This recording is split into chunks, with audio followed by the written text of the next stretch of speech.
दोस्तों क्रिकेट ने हमें बहुत सारे शानदार प्लेयर्स दिए हैं, खास करके इंडिया में तो यार हम सबको पता ही है क्रिकेट इज अ रिलीजन और बहुत सारे भक्त हैं इस रिलीजन के यार, कोई भी इस बात को डिनाई नहीं करेगा। लेकिन देखो इस दुनिया में अगर सबसे मुश्किल कोई चीज होती है ना तो वो होती है अपने फादर की लेगेसी को कैरी फॉरवर्ड करना।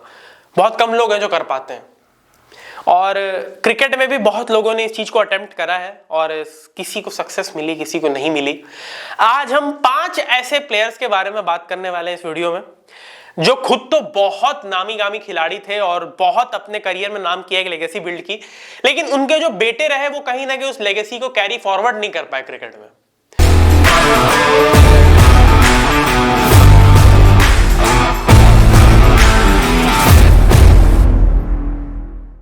तो स्वागत है आपका क्रिकेट स्टूडियो अड्डा पर। मैं हूं आपका होस्ट और दोस्त मयंक।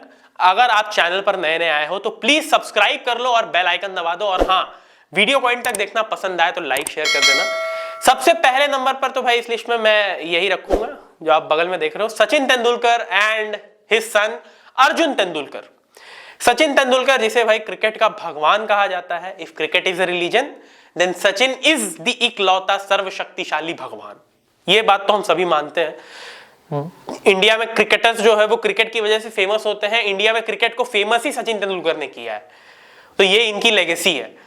और रिकॉर्ड्स तो भाई आप बुक खोल लो, खत्म नहीं होगा, रिकॉर्ड्स तो खत्म ही नहीं होंगे कभी। लेकिन कहीं ना कहीं अर्जुन तेंदुलकर उस चीज को रेप्लिकेट करने में सक्सेसफुल नहीं रहे। गोवा के लिए रणजी ट्रॉफी खेलते हैं, मुंबई के लिए भी मौका नहीं मिला। आईपीएल में भी अभी तक मुंबई इंडियंस के लिए ज्यादा अच्छा प्रदर्शन किया नहीं है। 2023 में डेब्यू किया था, पहला विकेट जो आईपीएल में लिया वो भुवनेश्वर कुमार का लिया, और उसके बाद से अभी तक ज्यादा कोई अच्छा प्रदर्शन नहीं रहा है अर्जुन तेंदुलकर की तरफ से। सबसे बड़ी दिक्कत इनके साथ यह है कि लेफ्ट आर्म पेसर है जो कि इंडिया को जरूरत है, लेकिन इनके पास वो पेस ही नहीं है। ये अच्छी पेस जनरेट नहीं करते, जिसकी वजह से काफी पिटाई हो जाती है इनकी। अगर आप फर्स्ट क्लास करियर की बात करें तो फर्स्ट क्लास में गोवा के लिए खेलते हैं और 13 मैचेस खेल चुके हैं, 20 इनिंग्स में 480 के अराउंड रन्स बनाए हैं। विकेट्स इन्होंने 21 विकेट्स लिए हैं, दो हाफ सेंचुरी और एक सेंचुरी भी है इनके नाम 24 के एवरेज से। लेकिन भाई उसके अलावा आप देखो तो भाई कोई ऐसा खास रिकॉर्ड नहीं है। लिस्ट ए करियर में भी 15 मैचेस खेले हैं, 21 विकेट लिए हैं। T20s में जहां तक मुझे याद है 21 मैचेस खेल के 26 विकेट लिए हैं, और जिसमें से आईपीएल में जहां तक मुझे याद है 1 या 2 विकेट ही शामिल है, उससे ज्यादा इन्होंने विकेट्स नहीं लिए। तो अपने फादर की लेगेसी को तो अभी तक कैरी फॉरवर्ड नहीं करा है। हालांकि आगे देख सकते हैं कि क्या पता अगर पेस जनरेट कर पाए एक अच्छी, तो हो सकता है इंडियन टीम में मौका मिल सकता है, ऐसी कोई बड़ी बात नहीं है। तो ये थे हमारे पहली पे। अब आते हैं दूसरे पे। तो यार दूसरे नंबर पे है सुनील गावस्कर और उनके सुपुत्र रोहन गावस्कर। सुनील गावस्कर हम सबको पता है यार, जिस एरा में हेलमेट भी नहीं होती थी और बाउंसर पे कोई लिमिटेशंस भी नहीं थी, और बॉलर आपके सामने जोएल गार्नर और माइकल होल्डिंग जैसे बॉलर आते थे जो बॉल से कत्ल कर देते थे। उस एरा में 10,000 रन बनाना टेस्ट क्रिकेट में और इतनी बढ़िया तरह से डोमिनेट करना पूरी की पूरी इंडियन बैटिंग को, सुनील गावस्कर ने तो अपनी लेगेसी बहुत अच्छी बनाई। लेकिन रोहन गावस्कर कहीं ना कहीं उसे टेक फॉरवर्ड नहीं कर पाए। रोहन गावस्कर का फर्स्ट क्लास करियर काफी अच्छा रहा है। 117 मैचेस में 7,000 के अराउंड रन्स बनाए हैं, 44 की उनकी औसत रही है, 18 सेंचुरीज और 34 हाफ सेंचुरीज उनके नाम पे। लेकिन ये सेम चीज वो इंटरनेशनल में रेप्लिकेट नहीं कर पाए। इंटरनेशनल में टेस्ट क्रिकेट में तो मौका नहीं मिला, ओडीआईज इन्होंने खेले हैं। सिर्फ 9 महीने का करियर रहा था इनका। जनवरी 2004 में ऑस्ट्रेलिया के खिलाफ गाबा में डेब्यू किया ओडीआई में, और सितंबर 2004 में अपना आखिरी ओडीआई खेला इन्होंने। और भाई साहब 11 ओडीआईज में कुछ ज्यादा अच्छा प्रदर्शन रहा नहीं, सिर्फ 1 हाफ सेंचुरी बनाई। एग्रेसिव बैट्समैन थे, लेकिन कहीं ना कहीं उसको अच्छे से, जो उनका फर्स्ट क्लास जो फॉर्म था उसको अच्छे से कन्वर्ट नहीं कर पाए इंटरनेशनल में, और इसी वजह से इनका करियर काफी छोटा रहा इंटरनेशनल में। इसके अलावा आईपीएल में भी 2 मैचेस खेल चुके हैं केकेआर के लिए, लेकिन वहां पर भी भाई ज्यादा कुछ किया नहीं। 2 मैचेस में एक ही मैच में बल्लेबाजी आई, वहां पर 2 रन बनाकर आउट हो गए थे। तो आईपीएल में भी ज्यादा कुछ कर नहीं पाए, और अब तो बाप बेटे साथ में कमेंट्री करते हैं, लेकिन कहीं ना कहीं फादर की लेगेसी को कैरी फॉरवर्ड तो नहीं कर पाए, इसमें तो कोई दो राय नहीं है। तो ये थे हमारे दूसरे पेयर, सुनील गावस्कर, रोहन गावस्कर। अब आते हैं तीसरे नंबर पे। भाई इसे तो आप सब जानते ही होंगे। लेफ्ट साइड पे है बिशन सिंह बेदी, इंडिया के one of the best left arm spinner. मतलब अगर आज की डेट में कोई लेफ्ट आर्म स्पिनर है ना, तो वो बिशन सिंह बेदी के मैनुअल्स को पढ़ के बनाया, ये बात हम कह सकते हैं। इंडिया के क्या, वर्ल्ड के बेस्ट लेफ्ट आर्म स्पिनर, अगर लेफ्ट आर्म स्पिनर्स का आज कोई वजूद है तो वो बिशन सिंह बेदी के कारण है। इंडिया के कैप्टन भी रह चुके हैं। और राइट साइड में इन्होंने तो देखा ही होगा यार, पिंक, घूमर, इनसाइड एज, ऐसी ऐसी मूवीज और सीरीज में काम कर चुके हैं।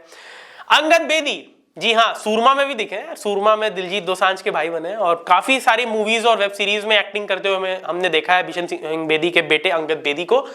अंगद बेदी ने भी दिल्ली की तरफ से अंडर 19 क्रिकेट खेली है, लेकिन इन्होंने अभी तक कोई खास वजह बताई नहीं क्रिकेट छोड़ने की। बस इन्होंने कहा था एक इंटरव्यू में कि अपने गेम से काफी नाराज थे, जिसकी वजह से इन्होंने ये निर्णय लिया कि क्रिकेट आगे परस्यू नहीं करेंगे और इन्होंने मॉडलिंग में अपना करियर जो है वो शुरू किया।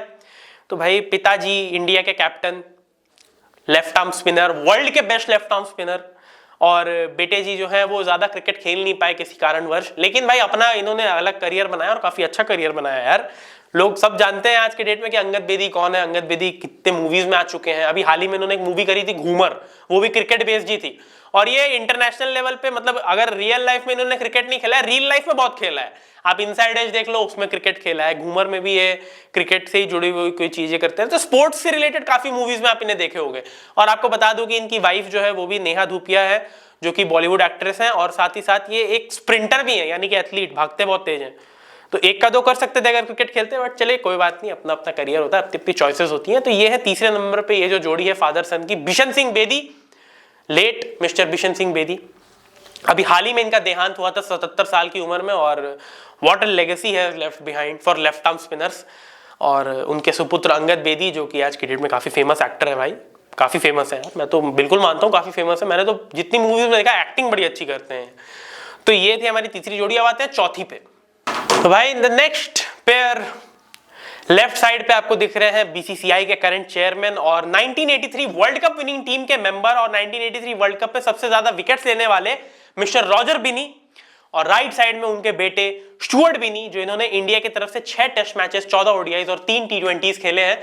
लेकिन यार स्टुअर्ट बिनी का परफॉर्मेंस जो है वो कहीं ना कहीं फादर की तरह काफी शानदार नहीं रहा। फादर जिन्होंने 1983 वर्ल्ड कप में सबसे ज्यादा विकेट्स लिए और इंडिया के लिए बहुत बेहतरीन स्पेल्स उन्होंने डिलीवर किए, लेकिन स्टुअर्ट बिनी कहीं ना कहीं उस चीज को रिप्लिकेट नहीं कर पाए। स्टुअर्ट बिनी ने अपने करियर में, उनका जो एक बहुत ही बड़ा अचीवमेंट रहा है वो ये है कि इंडिया की तरफ से ओडीआई क्रिकेट में बेस्ट बॉलिंग फिगर्स स्टुअर्ट बिनी के नाम रजिस्टर्ड है, जिन्होंने 6 विकेट लिए थे सिर्फ 4 रन देकर बांग्लादेश के खिलाफ। और उसके अलावा स्टुअर्ट बिनी का जो करियर रहा है वो उतना भी इंप्रेसिव नहीं रहा है। 6 टेस्ट मैचेस में इन्होंने, जहां तक मुझे याद है, सिर्फ 22-23 के औसत से इन्होंने रन्स बनाए हैं। हाईएस्ट स्कोर इनका 77 रहा है, एक ही हाफ सेंचुरी। ओडीआईज में भी एक ही हाफ सेंचुरी। बॉलिंग में इन्होंने ओडीआईज में थोड़ा अच्छा प्रदर्शन किया है, लेकिन वो सिर्फ एक मैच के बदौलत, उसके अलावा पूरा प्रदर्शन जो है अच्छा नहीं रहा। आईपीएल में भी यार राजस्थान रॉयल्स के लिए 4 सीजन खेले, वहां भी उतना कुछ शानदार प्रदर्शन नहीं कर पाए। और हाँ, हम सबको पता ही है कि उसके बाद इन्होंने आरसीबी ज्वाइन की थी, वहां पर इनका करियर जो है वो फाइनली समाप्त हुआ। तो स्टुअर्ट बिनी आते हैं चौथे नंबर पर। रॉजर बिनी के सुपुत्र अपने फादर की लेगेसी को अच्छे से कैरी फॉरवर्ड नहीं कर पाए, लेकिन हाँ चलिए, एक रिकॉर्ड तो इनके नाम दर्ज है कि इंडिया की तरफ से ओडीआई में बेस्ट बॉलिंग फिगर्स इनके ही नाम है। 6 विकेट लिए थे 4 रन देकर बांग्लादेश के अगेंस्ट। तो चलिए अब आते हैं आखिरी और 5वीं जोड़ी पर। यह है हमारी 5वीं जोड़ी, फादर सन ड्यूओ कृष्णमचारी श्रीकांत और उनके बेटे अनिरुद्ध श्रीकांत। तमिलनाडु के लिए डोमेस्टिक क्रिकेट खेलते हैं अनिरुद्ध श्रीकांत, और चेन्नई सुपर किंग्स के लिए आईपीएल भी खेल चुके हैं। लेकिन यार ज्यादा अच्छा प्रदर्शन रहा नहीं, एक ही हाफ सेंचुरी रही है आईपीएल में। 18 की एवरेज रही है इनकी, सिर्फ 18 या 16 के अराउंड की एवरेज है, और इसीलिए कहीं ना कहीं ज्यादा मौका इन्हें मिला नहीं। कृष्णमाचारी श्रीकांत, हम सबको पता है कि 2011 में ये सेलेक्टर थे इंडियन टीम के, जब इंडिया ने वर्ल्ड कप जीता था। और उससे पहले 1983 वर्ल्ड कप में भाई साहब इनका परफॉर्मेंस हम सबको पता ही है, फाइनल में हाईएस्ट स्कोरर रहे थे, और इन्होंने काफी अच्छी क्रिकेट खेली है अपने देश में। लेकिन इनके जो बेटे हैं अनिरुद्ध श्रीकांत, ये अच्छे से उसको कैरी फॉरवर्ड नहीं कर पाए। डोमेस्टिक में ठीक ठाक परफॉर्मेंस रहा है, लेकिन यार देखो, डोमेस्टिक सब कुछ तो होता नहीं। इंटरनेशनल में मौका कभी ज्यादा क्या, इंटरनेशनल में मौका मिला ही नहीं। आईपीएल में भी ये अपने करियर को अच्छे से एस्टैब्लिश नहीं कर पाए, ज्यादा मैचेस भी इन्हें मौका मिला नहीं, और इन्होंने आईपीएल से रिटायरमेंट भी अनाउंस कर दी थी, जहां तक मुझे याद है 2013 में। और जितना भी दिन इनका करियर रहा चेन्नई सुपर किंग्स के साथ, उतना खास नहीं रहा। जहां तक मुझे याद है एक ही हाफ सेंचुरी है या 2 हाफ सेंचुरीज है इनके नाम पे। एक हाफ सेंचुरी है, 64 इन्होंने बनाए थे एक मैच में, मुझे याद है।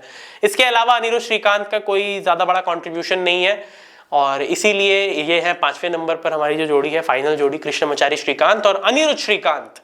हालांकि अनिरुद्ध श्रीकांत अभी भी तमिलनाडु के लिए खेलते हैं जहां तक मुझे याद है, और डोमेस्टिक क्रिकेट में तो चलिए इनका परफॉर्मेंस ठीक ठाक रहा है, बहुत बेटर भी नहीं मैं कहूंगा। अगर आप रोहन गावस्कर से कंपेयर करने जाएंगे तो बिल्कुल भी नहीं, लेकिन हाँ ठीक ठाक इनका करियर रहा है डोमेस्टिक का, बट भाई उस चीज को आप रेप्लिकेट करोगे बड़े स्टेजेस पे तब तो होगा कुछ बात, तब तो होगी बात।